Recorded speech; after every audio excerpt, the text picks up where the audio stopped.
Bom dia, meio-dia em ponto, quinta-feira, dia de Mais Social, onde a gente fala aqui sobre ONGs, instituições, associações de Curitiba, região metropolitana, aqui de São José dos Pinhais, e hoje eu vou conversar com o Eduardo Roosevelt. Ele é cofundador e diretor da Associação Nariz Solidário.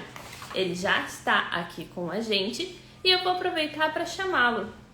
Enquanto isso, se vocês puderem ir mandando coraçãozinho, os aviãozinhos para as pessoas poderem assistir mais do trabalho do Nariz Solidário, eu peço já, por favor, que vocês mandem e acompanhem essa live até o final.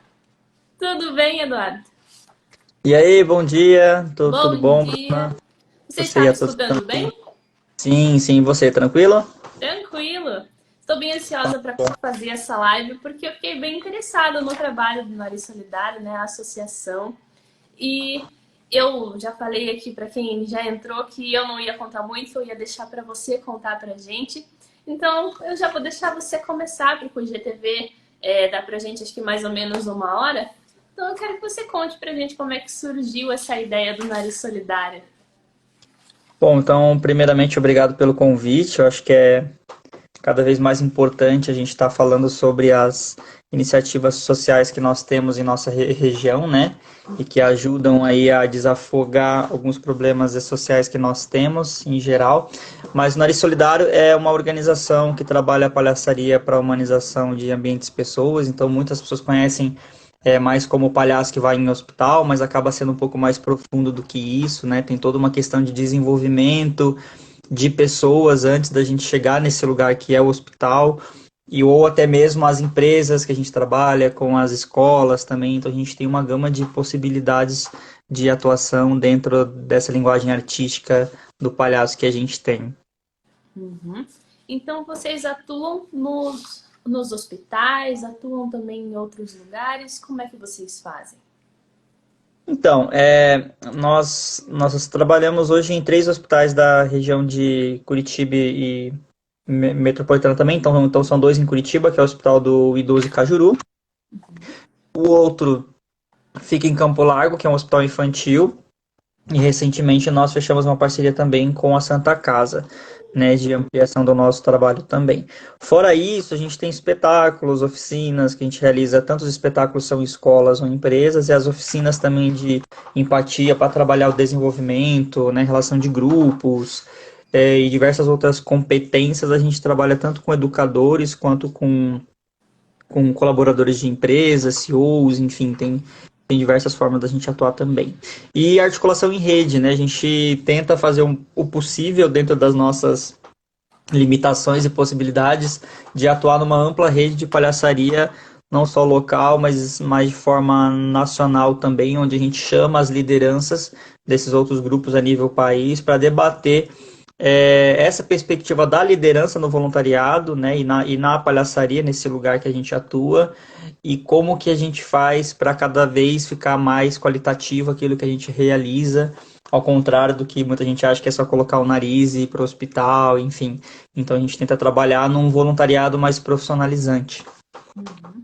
Então, o trabalho é muito mais do que colocar o nariz e ir lá, é um trabalho de amor, né? O voluntariado é um trabalho que não é um trabalho, né? É o amor, né?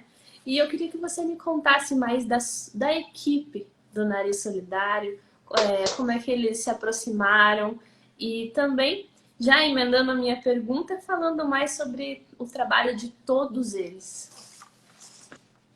Então, antes, quero resgatar uma coisa que, assim, acho que tem essa questão do amor. Acho que é muito importante a gente ressaltar os motivos e os propósitos que fazem com que uma pessoa vá realizar esse tipo de trabalho.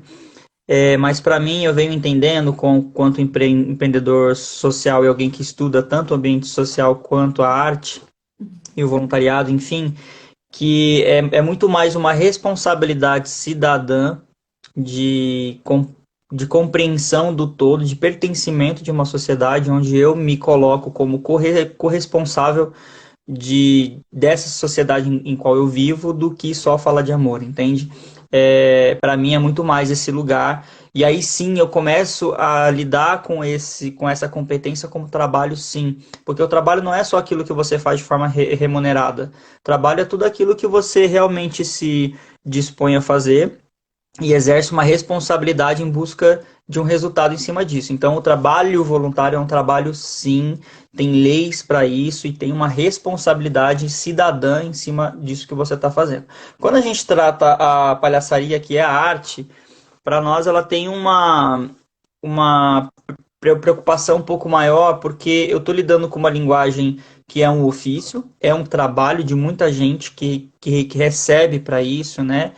É uma linguagem que ela é milenar, né? A gente tem os primeiros registros históricos que a gente consegue datar de mais de 4.000 anos atrás. Então, assim, eu não posso simplesmente pegar uma pessoa, colocar o nariz de palhaço, entrar num ambiente que é um contexto de hospital, de vulnerabilidade e jogar essa pessoa lá. Né? Então, o que, que a gente faz? Né? Como é que a gente trabalha com os nossos voluntários, com os nossos parceiros? A gente tem um processo seletivo que dura cerca de 10 meses a um ano, que a gente chama ele de formativo barra processo, né? Onde a gente vai desenvolver essas pessoas passando por vários critérios, né? Então, primeiro eu vou entender quem ela vai entender quem é a organização, que é uma associação da sociedade civil, vulgo ONG, né? A gente vai passar por questões de gênero, de raça e diversas outras questões afirmativas que tem na sociedade para a gente compreender como que a gente lida com isso, vai passar pelo voluntariado, pelo palhaço, pelo próprio ambiente hospitalar. Então, assim, a gente faz um trabalho com cada pessoa, com a gente, para que realmente a gente desconstrua alguns clichês da sociedade, para de fato, quando eu começar a trabalhar o palhaço, eu faça isso da forma mais íntegra possível, né? Então, hoje a gente está trabalhando com cerca de 40 voluntários que são aqui de Curitiba e são mais presencial, e a gente tem cerca de mais uns 30 que são remotos, né? Devido a isso que a gente está passando, a gente abriu essa categoria também. Então tem gente da França, tem gente do Rio, tem gente de São Paulo, então ajudando a gente com outras frentes, como financeiro, marketing, contabilidade, TI. Então a gente também está trabalhando nessas outras frentes agora mais abertas, né? Uhum. Você até falou então da pandemia, do remoto. Quando começou a pandemia, Eduardo, como é que isso afetou o trabalho do Nariz Solidário? A gente tinha previsto para esse ano uma ampliação, né, do nosso escopo e que gerava em torno de captação também, enfim, e diversas frentes, e realmente impactou inicialmente porque os projetos eles tomaram uma outra forma, né? Eles estavam rodando e de repente tomaram uma forma quadrada, pararam, né? Estacionar. Mas aí a gente internamente começou a debater bastante coisa e conversar com grupos aí a nível país, por isso que é importante essa articulação em rede, que a gente começou a encontrar possibilidades de atuação. Foi onde a gente criou o primeiro curso de palhaço online do país, né? Tratando a, o humor e a saúde junto, né? Como é que a gente levava, então, já que eu não estou conseguindo entrar nos hospitais, como é que eu ajudo as outras pessoas nesse grande hospital que se tornou a sociedade, né? Como um todo. Então a gente criou esse curso Humor e a Saúde, que tem como objetivo não só ajudar as pessoas, mas também trazer uma sustentabilidade mínima para a organização, para que a gente pudesse passar por esse período sem interromper as ações, né? Nos hospitais a gente começou a fazer de forma remota, então tem um hospital que tem um robô, tem outros dois que a gente criou um manequim adaptado com tablet. Essa própria articulação em rede ela também aumentou, a gente começou a fazer várias lives falando sobre o trabalho dentro do hospital por várias perspectivas, né? Teve uma que foi até legal, que a gente falou como é a fotografia dentro desse ambiente, como é que eu fotografo, quais as percepções. Então a gente começou a trazer os voluntários do grupo que tinham expertise em algumas áreas para que eles pudessem ter voz nesse momento também e compartilhar com outros grupos aquilo que eles sabem e tal. Então foi um momento para nós, vou dizer que foi difícil, mas acho que a gente conseguiu olhar pelo lado positivo, né? Essa coisa do palhaço, do sim, de tentar achar aquilo que tá bom nesse período todo. E a gente teve uma redução nas atividades que eram hospital, mas a gente acabou abrindo outras frentes. Começamos a focar também bastante no nosso institucional, então uma coisa que a gente não olhava tanto, que era os editais, a gente começou a olhar para os editais já para poder ter uma estrutura para o ano que vem. Então, nisso a gente vem sendo aprovado em vários editais e descobriu que a gente sabe fazer isso. Então, assim, impactou, mas também abriu caminho para novas possibilidades, inclusive de poder ajudar outros grupos também que estavam com dificuldade, as mesmas que a gente passou, a gente conseguiu também trocar essas boas práticas, ensinar e aprender também. Eu acho que a gente chegou num ponto de equilíbrio, vamos dizer assim, né? E você falou agora do curso, né? A partir de que idade a pessoa pode participar? Mesmo, né, aproveito para perguntar, né, se tem algum limite de idade para participar do Nariz Solidário, de entrar nos hospitais, ou até mesmo a pessoa sendo mais nova, não sei se pode ou não entrar, se ela pode participar de outras frentes dentro do Nariz Solidário. Então, a gente hoje, eu sou um cara que eu defendo muito o contato com causas sociais desde da primeira infância. Eu acho que muda muito a perspectiva, né, de aprendizado, enfim. Mas nós, no nosso caso, a gente tem trabalhado com maiores de idade, porque eu poderia considerar que o nosso trabalho é um pouco insalubre, né, vamos dizer assim, né, porque eu estou num ambiente de risco, de vulnerabilidade, e não que o jovem não possa trabalhar com a gente, mas a gente não tem estrutura para dar respaldo para um jovem hoje que não responde por si só. Com o adulto, a conversa é um pouco mais dinâmica e mais reta nesse sentido. Eu consigo otimizar algumas questões e tomar decisões um pouco mais objetivas e seguras.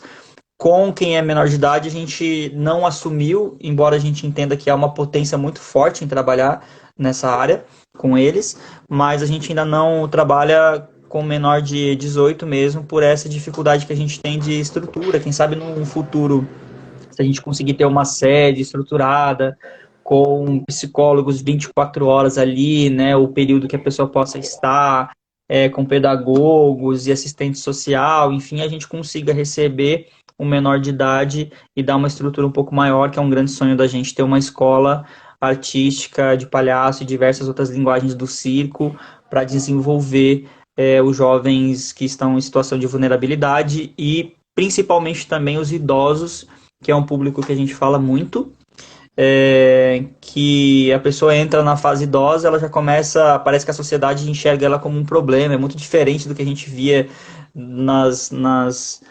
sociedades de matriz, por exemplo, de tribos, por exemplo, onde o idoso é a sabedoria.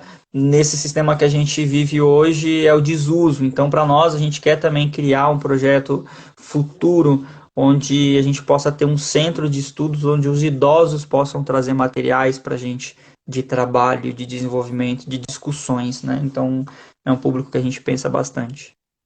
E a gente tem idosos trabalhando com a gente, inclusive. Isso é muito bom, né? Interação, né? Infelizmente, nesse trabalho de hospital, né? O menor de idade é um pouco complicado, mas quem pode participar com vocês, né? Já os adultos, como é que se interessaram, como é que pode fazer para ser um voluntário no Nariz Solidário? Então, tem essas duas frentes, né? Primeiro a gente trabalha com o elenco, que são os palhaços e palhaças que realmente fazem um trabalho lá na ponta e que adentram em hospitais, e também o próprio hospital às vezes não permite um jovem, então por isso que a gente trabalha também com os adultos. E existe a parte administrativa. Como que funciona? A parte de elenco, geralmente a gente abre um processo seletivo a cada 2 anos, e aí a pessoa vai lá no nosso site, que é narizsolidario.org/voluntário, e se cadastra lá. Então, quando a gente abre um processo seletivo, a gente chama essas pessoas para fazer parte desse processo. Já o administrativo, geralmente é por uma demanda muito específica, porque precisa ser alguém da área, né? Então, o que a gente faz hoje? Ou a pessoa que está muito próxima da gente, do marketing, por exemplo, eu quero ajudar vocês a fazer marketing. Daí a gente tem uma série de entrevistas e de alinhamentos e começa a trabalhar de uma forma piloto, que é o que a gente chama de voluntariado piloto, né? Que a pessoa começa, a gente faz alguns testes e vai construindo um caminho com essa pessoa até ela de fato fazer parte da organização. E já o elenco mesmo, ele precisa passar por esse processo maior, que nesse momento a gente não tem previsão devido à pandemia, então a gente nota que tem bastante gente, mais ou menos do nosso perfil, fazendo alguns processos, mas a gente prefere não fazer nesse momento porque é um, é um trabalho que ele tem muita expectativa. Quando a pessoa quer fazer o palhaço hospital, quer entrar numa ONG como essa, ela gera muita expectativa, né? E se eu coloco hoje, se eu abro um processo seletivo para essas pessoas e eu não tenho onde colocar elas, essa expectativa pode virar um problema lá na frente. Então, a gente acredita que passando a pandemia a gente volte a fazer processo seletivo para palhaços e palhaças, né? Mas por enquanto a gente tem assim, a gente tem parceiros que chegam para apoiar, a gente tem campanha, quero ajudar vocês em campanha, e aí vira um parceiro apoiador, mas não se torna de fato um voluntário fazendo parte das rotinas corriqueiras ou diárias aí do grupo, né? Porque a gente ainda está nesse período aí instável, né? Então não dá para fazer muita coisa. E vocês aceitam algum tipo de doação para ajudar as pessoas ou até mesmo doação para vocês em questão de material para fazer a palhaçaria ou até mesmo doações em dinheiro para ajudar vocês com roupas a se manterem? O nosso trabalho hoje, ele é completamente social, né? Então, tudo que a gente faz é por via de doações ou editais, empresas, enfim. Então, hoje a gente tem várias formas. A pessoa ela pode entrar em contato com a gente pelo nosso Insta aqui, né? E falar assim, olha, eu quero ajudar. Daí a gente direciona, faz uma entrevista primeiro para poder entender que forma que a pessoa quer ajudar. Porque a gente entende também que é interessante auxiliar a pessoa nessa ajuda, porque às vezes ela quer doar, mas ela não sabe o que vai acontecer com essa doação, o que a gente vai fazer, qual o impacto que a gente está gerando. Então, depende de como a pessoa ela quer fazer, a gente direciona para algum caminho. Então, o que é mais comum que está acontecendo agora é o financiamento coletivo que a gente tem pelo Benfeitoria, que é o benfeitoria.com/nariz solidário, onde a gente tem uma campanha vigente nesse momento, onde a pessoa pode ajudar com R$ 10 ali por mês a manter o nosso trabalho que está sendo nos hospitais de forma remota, até porque assim é voluntário o trabalho que a gente faz para quem recebe, mas não necessariamente quem está fazendo 100% está fazendo de forma voluntária, né? Então tem a gestão, tem um artista ali que precisa fazer num horário fora de hora que ele não conseguiria fazer de forma voluntária, porque a gente também trabalha alinhado com as ODS, né, que é geração de renda, sustentabilidade, cidades conscientes, saúde e bem-estar, enfim, então são cerca de 9 ODS que a gente trabalha para poder também organizar esse impacto que a gente quer gerar de forma consciente e alinhado com os objetivos globais aí. Então a pessoa ela pode entrar no Benfeitoria, que lá é um canal interessante para ela poder ajudar a gente. Ali também tem a prestação de contas, o que a gente está fazendo, tem toda uma linha lógica de quais são as metas que a gente está trabalhando, tem aquelas famosas costumeiras recompensas, né? A pessoa ela ajuda com certo valor, quando a gente atinge a meta, a gente também dá uma contrapartida. Então é um canal legal para a pessoa estar doando, né? Uhum. E tirando as doações em dinheiro também, se a pessoa tiver alguma outra coisa, né? Quais são as doações que vocês mais precisam materialmente falando? Então, hoje, assim, como a gente tem sede que é compartilhada, não é uma sede nossa, a gente subloca de um outro local, então a gente não tem tanto gasto de materiais. O que a gente faz, né? A gente geralmente recebe as doações, a gente não tem o costume muito de fazer essas campanhas de agasalho, alimento, porque não é um trabalho que a gente faz, o nosso trabalho é mais relacional, né? Então, mas a gente recebe. Quando a gente recebe, como a gente está alocado a uma ampla rede, como eu falei, então a gente recebe, aceita e redistribui para outras organizações que também estão trabalhando na ponta. Então, tem uma parceira que trabalha com 500 crianças em periferia. Às vezes a doação não chega nela, mas veio para nós. Então, eu pego essas doações e passo para ela. No grupo tem outras pessoas que também têm outras ONGs que trabalham, né? ONG de cachorro, né?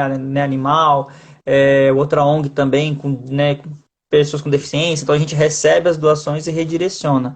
Geralmente o que a gente aceita mais, assim, que de vez em quando a gente pede, é no âmbito de tecnologia, principalmente nesse momento que a gente está agora, né?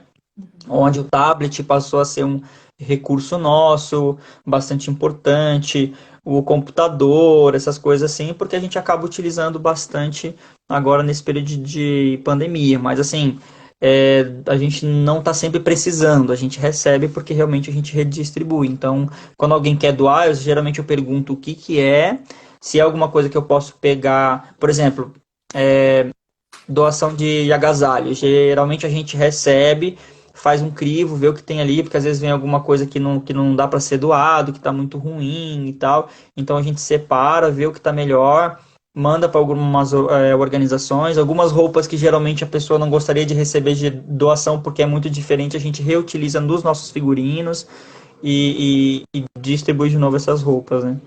A gente trabalha assim. Você falou ali em questão de figurinos, né? Tem a questão da maquiagem, do nariz. São vocês mesmos que custeiam isso ou é do dinheiro recebido pela associação? Então, geralmente, porque como é algo muito particular, que vai longe daquele conceito, como eu falei, né, de você chegar numa casa de festa e comprar um monte de tinta e tal, é um palhaço no âmbito mais profissional. Então, a gente não é qualquer maquiagem, não é qualquer nariz, o figurino é algo muito pessoal de cada um, né? Então, cada um constrói o seu. Isso é uma coisa que a gente nem se preocupa muito com doação ou de ir atrás de recursos, porque é uma coisa muito particular. Porque quando a gente está falando do palhaço e da palhaça, isso nasce de dentro para fora.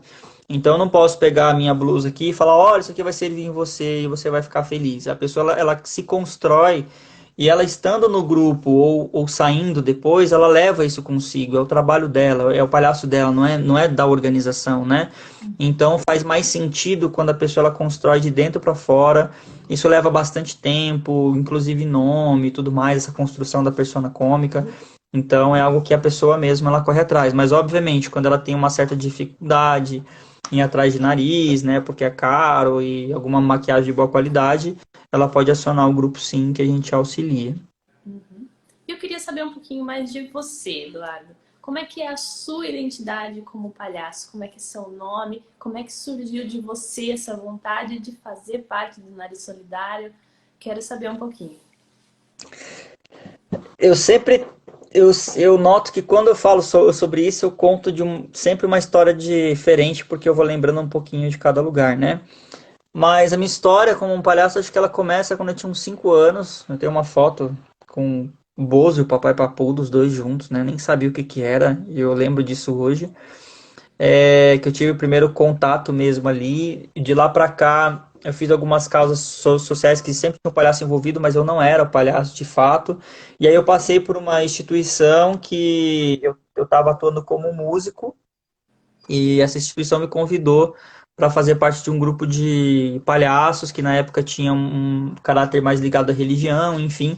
E ali eu comecei a estudar e fui compreendendo que a linguagem era um pouco mais abrangente e fui eu mesmo tendo os acessos, fazendo oficinas, enfim. E aí nesse vai e vem da vida, né, acabei com um grupo de amigos, saindo de um grupo que a gente estava, e a gente começou a explorar um pouco mais essas possibilidades, mais de forma individual. E aí eu idealizei o Nariz Solidário junto com a minha esposa e alguns amigos. E durante um bom tempo, assim, a gente foi tentando entender o que que era, né? Fazendo bastante esse conceito de assistencialismo, de pegar o palhaço e, pô, eu vou pegar o palhaço para entregar uma roupa, eu vou pegar o palhaço para dar um brinquedo, e não era essa a proposta, acabei entendendo que não era isso o palhaço. E a gente chegou no momento que está hoje. Então, assim, eu fui meio que pela música, porque era bonito também, acho que como esse conceito geral. E aí eu acho que eu fui começar a entender mesmo que era o palhaço depois de uns 2, 3 anos, assim, quando em algumas das oficinas que eu fui passando, algumas coisas que aconteceram realmente fizeram com que eu me encontrasse, né? Porque, por exemplo, na minha infância, adolescência, enfim, eu tive muito problema de relacionamento com as pessoas. Eu era uma pessoa que passava muito por psicólogo, enfim, saí de casa muito cedo. Então eu sempre tive esse lugar muito rebelde, né? E que hoje na sociedade qualquer coisa que é rebelde é contrário ao que é normal, e isso é repelido pela sociedade, não é acolhido como uma forma de entender esse manifesto e essa expressão para ver o que, que se faz com ela, né? E o palhaço eu acho que foi o único lugar que realmente me acolheu como eu era e fez com que eu me organizasse emocionalmente e chegasse num lugar assim de poder replicar também e ajudar as outras pessoas. Então, por exemplo, lá na época, quando eu ia fazer palhaço, você recebia 200 nomes possíveis que você podia escolher, e você escolhia um nome. Vinha lá uma pessoa, falava assim, ficou legal essa roupa, e você ia colocando um monte de coisa, cada um ia costurando, você ia e se construía uma coisa que era mais obtida pelo olhar dos outros do que uma autocompreensão mesmo de existência, de quem você era, enfim. E aí depois, né, nesse avançar, o nome mudou, eu realmente se tornou meu nome, né? Então meu nome é Eduardo Roosevelt e se tornou o Palhaço Rosenvelt, por exemplo, porque as pessoas falam errado esse nome, né? Eu digo que o call center que me deu esse nome. Porque as pessoas me ligam e. O senhor já trava, né? Não consegue falar o senhor Rosete, daí eu dou risadinha e tal.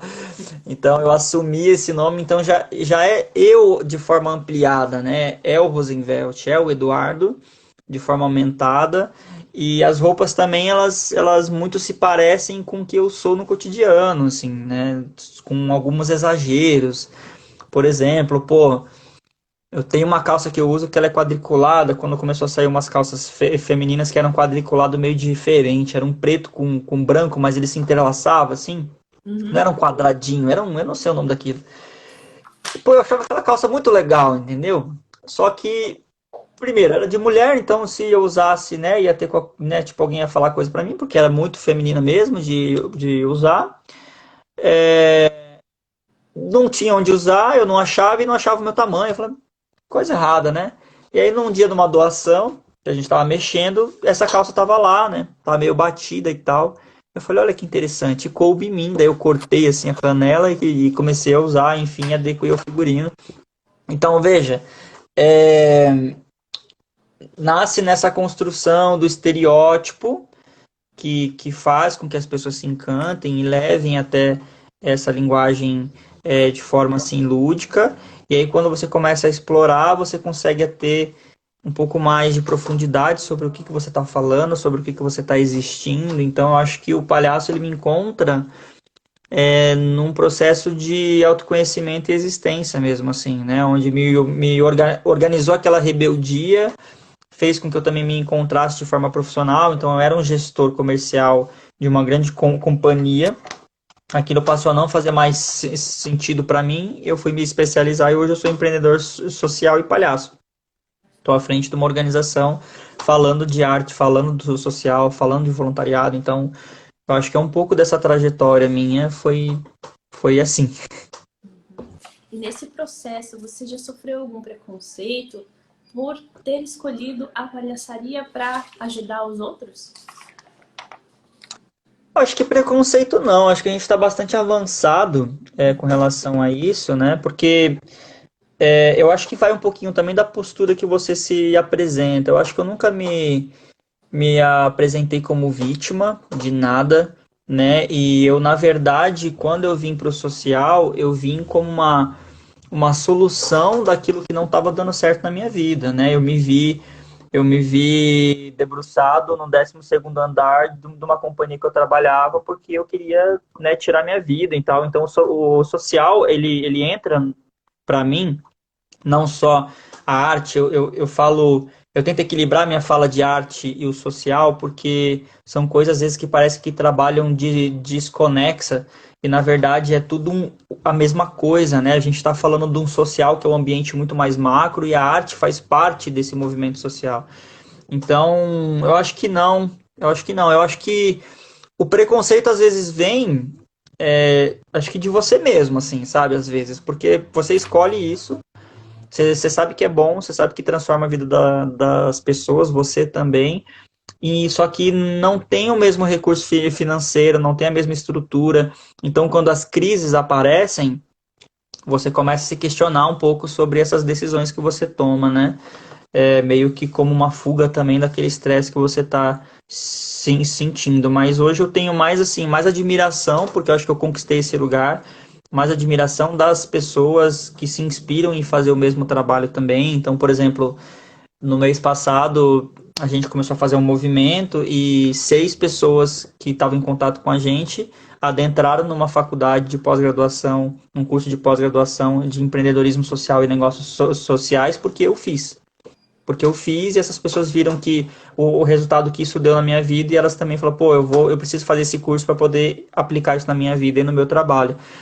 Então eu acho que não. O que eu vejo, talvez, e aí não é só para mim, assim, Eduardo, mas acho que para o setor, é que ainda falta tanto da sociedade, né, pessoa física e poder público e as empresas também olharem para o setor social e para essas causas como parceiras, né, como parceiras mesmo, né, onde a gente trabalha juntos para ajudar a resolver uma problemática social onde os governos não conseguem estar, onde as empresas não conseguem estar e as pessoas físicas também não conseguem estar em sua totalidade. Então, as organizações fazem esse meio, pega a pessoa física, coloca ela nesses contatos, utiliza recurso de impostos juntamente às empresas com programas do governo para estar justamente onde o todo não consegue estar.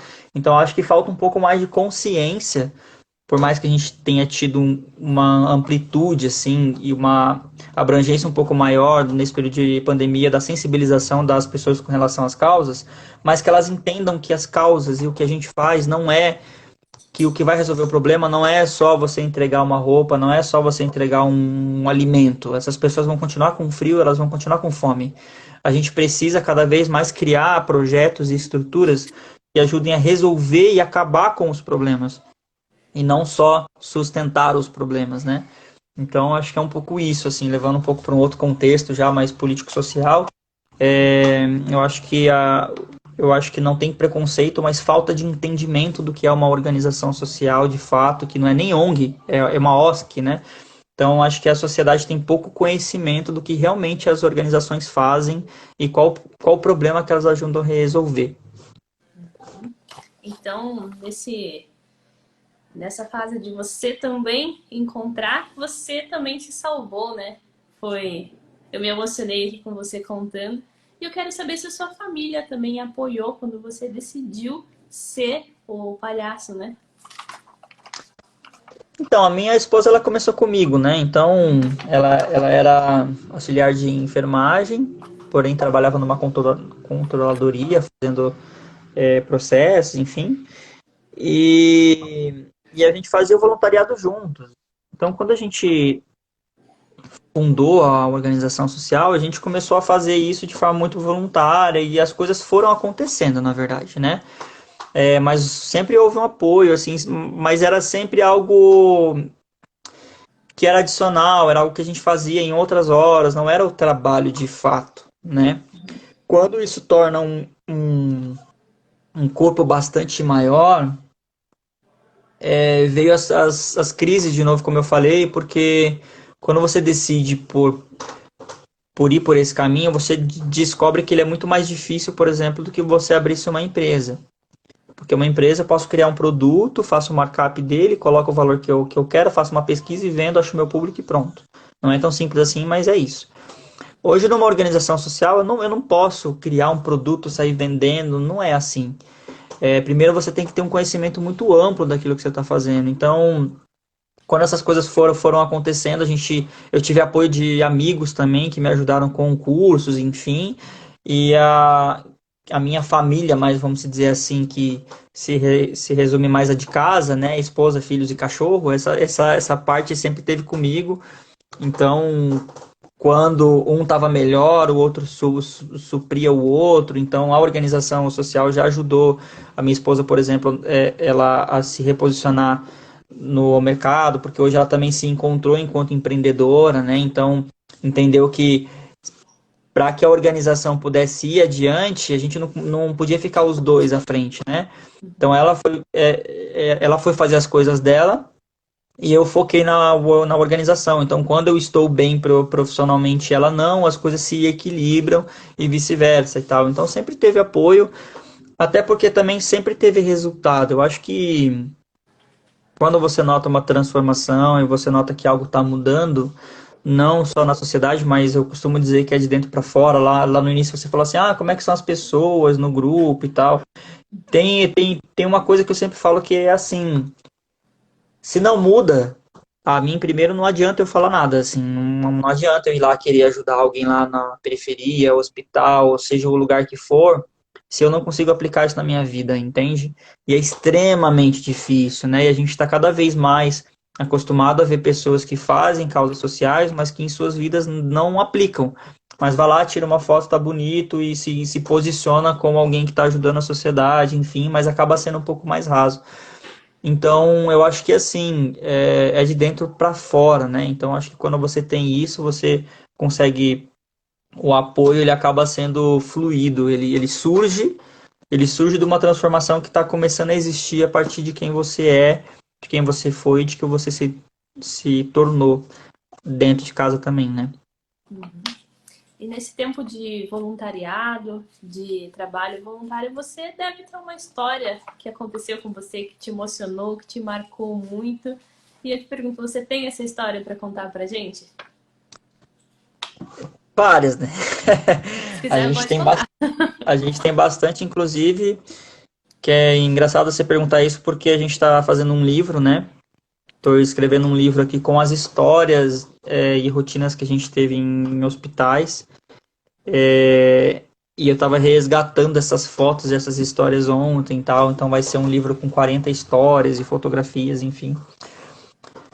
Mas sei lá, eu sempre conto uma delas, né? Mas eu estava lembrando de uma ontem, que foi com o meu amigo, né? O Rafael Palhaço Caculé, que a gente entrou no hospital. Era muito comum a gente trabalha em duplas, né? E a gente chegar, as enfermeiras fazer uma festa, foi no hospital infantil esse. E a enfermeira chegou muito rapidamente e falou assim: ah, que bom que vocês chegaram, né? E falou: ah, que bom, né? Porque vocês precisam resolver um problema nosso. Eu falei: não, como é que a gente vai resolver um problema, né? Do próprio hospital. E ela falou: olha, tem uma garotinha ali no corredor X, no quarto tal, que ela não come, já faz uns 2 dias. E ela fez uma cirurgia, então ela tá com medo de comer e tal, mas ela precisa comer, senão não vai se recuperar e tal, e a gente precisa da ajuda de vocês. E aí, tipo, beleza, né? Eu olhei pra ele, ele olhou pra mim, tipo, ferrou, né? Vamos fazer o quê aqui, né? Mas vamos lá, a gente trabalha com um sim de novo, né? Do palhaço, um compra o jogo do outro, um disse sim, o outro também, e vamos embora. Só que assim, na hora eu olhei pro lado da porta, tinha um bebedouro próximo e tinha uns copinhos de plástico. E realmente naquele hospital a gente geralmente ia atuar quando estava presencial ali por volta do meio-dia, 1 hora. Então é o horário que está acabando a comida do pessoal, né? O almoço, mas a gente de fato não almoçou. Porque a gente saiu muito cedo, é numa outra cidade, enfim. Então a gente chega naquele hospital com fome, faz a ação, ou come lá dentro mesmo e depois sai. E eu tava com muita fome, né? E ela tinha acabado de receber a comida e tal, e eu peguei os copinhos plásticos que tava ali e coloquei na boca. E comecei a mastigar, entrei no quarto como um maluco, assim, falei, não, porque eu vou comer tudo que tá aqui e tal. Aí tava a menininha, a garotinha com os seus familiares e tal. E aí eu entrei numa catarse, assim, e aí eu identifiquei que a comida tava de um lado, meu parceiro junto comigo já se ligou. Ele ficou de costas pra menina e brigando comigo, conflitando, não, que você não vai pegar e tal. Então foi uma catarse no quarto, foi uma loucura. E aí de repente a menina dá um berro assim e começa a chorar, né? E aí ela começa a chorar, estica o braço para que ela pudesse e falou: não, não, eu quero. E aí a mãe, a enfermeira veio rapidamente, já pegou assim atrás, eu olhei para trás, já tinha umas 4, 5 enfermeiras na porta olhando, o pessoal chorando, um monte de coisa. E aí ela pega assim, olhava pra gente assim brava, né, pra mim, né, porque o Caculé se tornou amigo dela e eu que fui o vilão. E ela começou a tomar, né? Era um suco, era um leite, alguma coisa assim, e começou a comer o pão. E entre uma mordida e outra, ela chorando, e ele me agarrando, me jogou pra fora, né? Foi me arrastando pra fora e tal, e foi me tirando do quarto para que a menina pudesse comer em paz, senão eu ia. E eu cuspi no copo e tal, aquela coisa toda. E aí os enfermeiros saíram e tal, né? E aí depois eu abracei ele, foi um momento bem importante assim para nós, eu sempre falo isso para ele, a gente comenta muito, eu registrei esse momento também, Porque foi o momento onde a gente vê, de novo, né, resgatando aquilo que eu te falei sobre compreender o que é o trabalho e por que a gente considera um trabalho. Porque a gente pesquisa para poder entender o que a gente está fazendo, pesquisa o caminho da comicidade, pesquisa o improviso, pesquisa o estado de presença, para entender naquele momento qual gatilho que meu corpo teve, que minha mente teve, e o que eu faço com isso. Porque no momento que a gente se. No momento que a enfermeira chega, que ela pergunta, que ela não pergunta, ela simplesmente dá uma ordem, olha, preciso de vocês. Você precisa ter uma cumplicidade, precisa entender o que está acontecendo e uma escuta muito, muito aguçada com isso. E aí você olha para o seu parceiro, ele precisa comprar aquilo que você está falando, ele precisa dizer sim para você. Oi, Josi, a Josi está aqui, amiga nossa, parceira também, palhaça. E aí você precisa se conduzir para um lugar, vem um outro elemento que é um copo, você coloca na boca, ou seja, você precisa saber o que você faz com isso, porque você pode engasgar, pode ser interpretado de uma outra forma e tal. Você entra no quarto onde tem uma menina que não está comendo e você dá uma proposta de conflito onde você vai roubar a comida dela se ela não comer. Tipo assim, é quase aquele negócio assim, olha, se você não comer, eu vou pegar, né? Então, assim, você tem que ter muito domínio do que você está fazendo, do que você está sentindo também, de todos os elementos que tem que estar em volta de você. Tem que ter uma escuta e uma agilidade em perceber o que está acontecendo, o momento de sair também, porque é muito rápido, acontece muito rápido tudo isso, essas decisões são muito rápidas. Elas podem dar muito certo ou podem dar muito errado.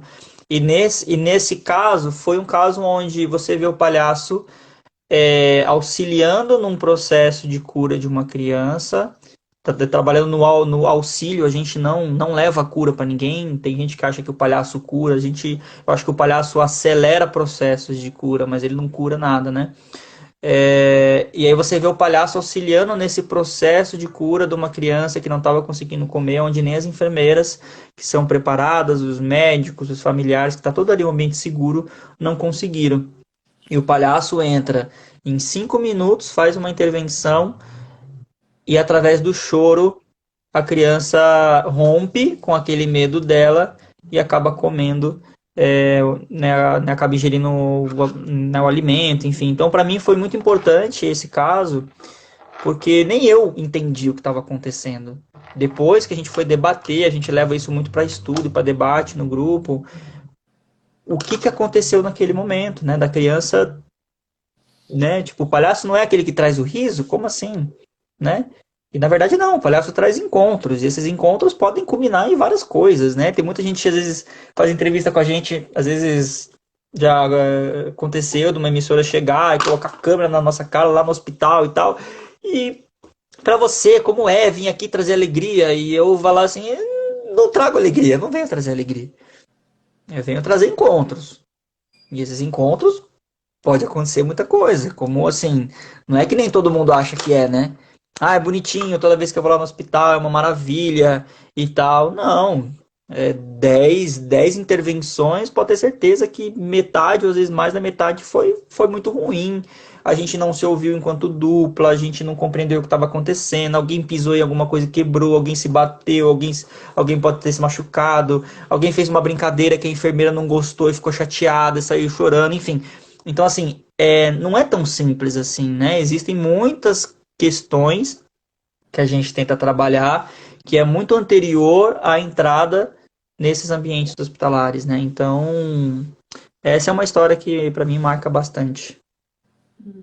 E nesse trabalho do Nariz Solidário, vocês já ganharam algum prêmio? Já. Foi o primeiro e o único prêmio, na verdade, porque a gente não estava acostumado a fazer isso. Acho que em 2020 que a gente começou a correr bastante atrás de editais e ganhamos alguns agora recente, que são editais assim de premiações, né? Mas teve um prêmio que foi importante para nós em 2019, que foi o primeiro que a gente se inscreveu e que a gente ganhou em primeiro lugar também, assim, que foi no programa Impulso.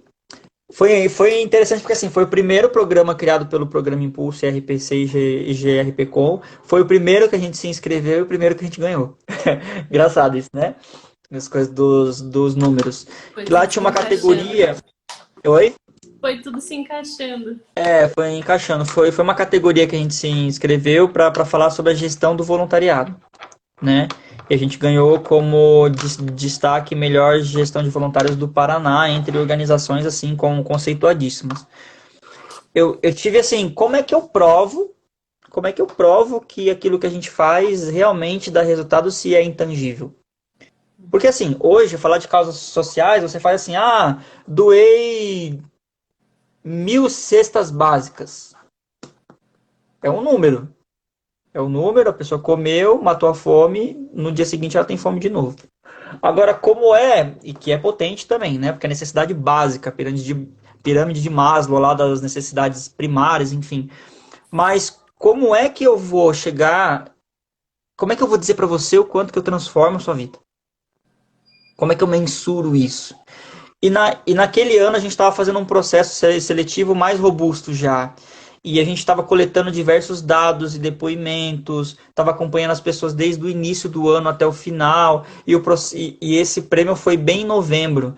Então, assim, fechou certinho. A gente construiu acho que cerca de 30 ou 40 laudas para justificar a transformação que a gente conseguia gerar na vida desses voluntários, comparando os depoimentos e postura deles quando eles entraram e quando eles estavam finalizando um processo seletivo, por exemplo, com relatos de pessoas que conseguiram, inclusive, engravidar e não conseguia antes, por uma questão hormonal e emocional, pessoas que se resolveram e acabaram mudando de emprego, de profissão, enfim, por causa de um processo seletivo.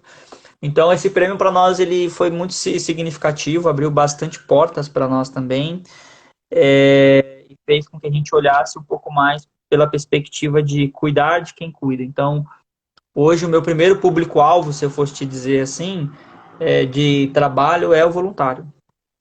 Né? Então, o voluntário que pratica o voluntariado na característica de um ser artístico que é a palhaçaria, ele é meu primeiro público. Eu primeiro, então, preciso gerar uma transformação, um desenvolvimento profundo nessa pessoa, para depois eu passar a olhar para os hospitais, para as instituições parceiras de pessoa com deficiência, e, enfim, para as empresas, funcionários de empresa ou educadores. Então eu olho primeiro por esse desenvolvimento de dentro para fora. Eu uso a mesma lógica do palhaço, né? Se o palhaço ele precisa me transformar, a minha equipe precisa ser uma equipe coesa para daí então a gente conseguir ter um trabalho externo melhor, né? Uhum.